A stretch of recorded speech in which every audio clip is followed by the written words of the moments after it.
सुप्रभात विद्यार्थियों, आज आप पढ़ेंगे ऊषा नामक कविता। तो पहले देखते हैं ऊषा नामक कविता का सार। ऊषा नामक कविता में भोरकालीन सौंदर्य के रंग रूप और वातावरण का सूक्ष्म चित्रण किया गया है। भोर होने से पहले आकाश का रंग ऐसा गहरा नीला होता है जैसे कोई शंख हो।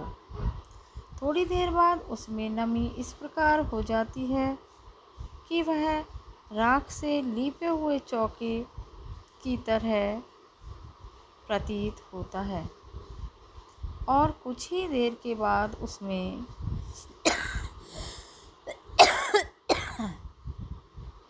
सूरज की लाली इस प्रकार मिल जाती है कि वातावरण लाल केसर से धुली हुई सिल के समान दिखाई देता है, या फिर ऐसा प्रतीत होता है कि मानो किसी ने स्लेट पर लाल खड़िया मल दी हो।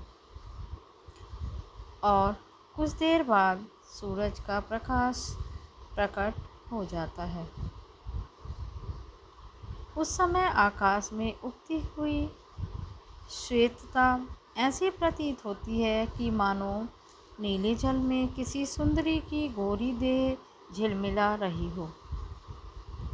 और जब सूर्य उदय हो जाता है तब उषा का सारा सौंदर्य समाप्त हो जाता है। इस प्रकार उषा का सौंदर्य पल प्रतिपल बदलता रहता है। आगे देखते हैं काव्यांश नंबर 1। प्रात का नभ था नीला शंख जैसे। प्रात का नभ था नीला शंख जैसे, भोर का नभ राख से लीपा हुआ चौका।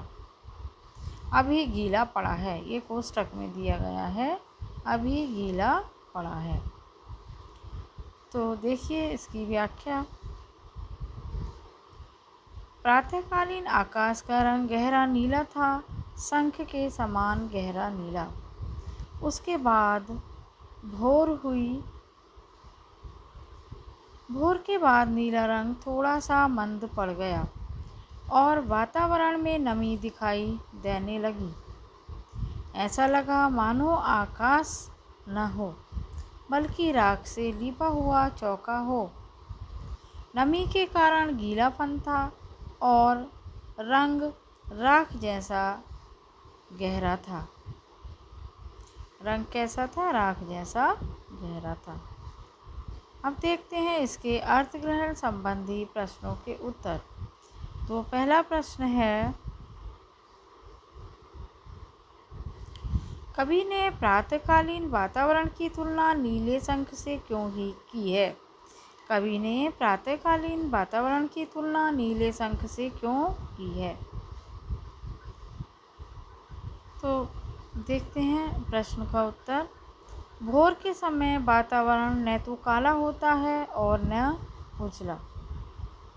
उसका रंग नीले शंख जैसा बुझा बुझा होता है, इसलिए नीले शंख की उपमा दी गई है। इसलिए नीले शंख की उपमा दी गई है। अगला प्रश्न है,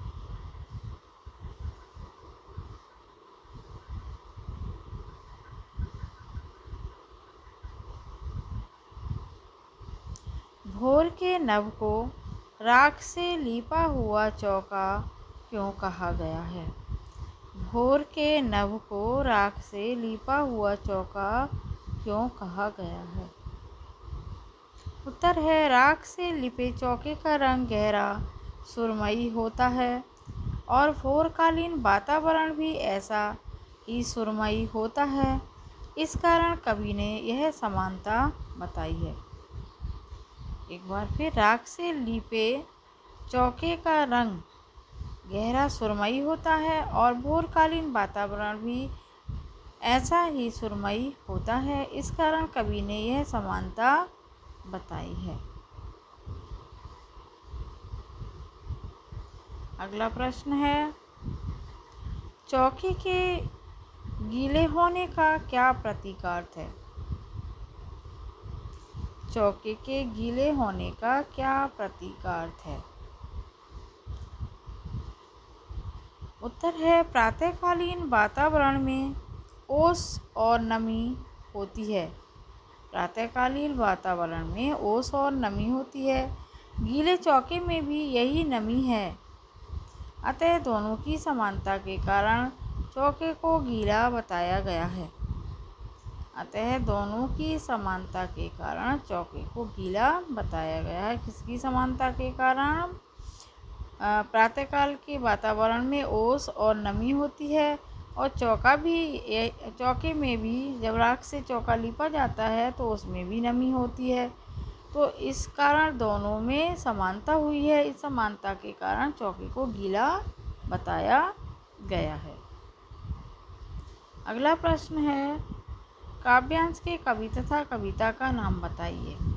काव्यांश के कवि तथा कविता का नाम बताइए। तो बच्चों, काव्यांश के कवि हैं शमशेर बहादुर सिंह। कौन है? शमशेर बहादुर सिंह। तथा कविता का नाम है उषा। तथा कविता का नाम क्या है? उषा। कवि का नाम है शमशेर बहादुर सिंह तथा कविता का नाम उषा। तो छात्रों, आप इसको पुनः पढ़ेंगे तो आपको समझ में आ जाएगा। धन्यवाद।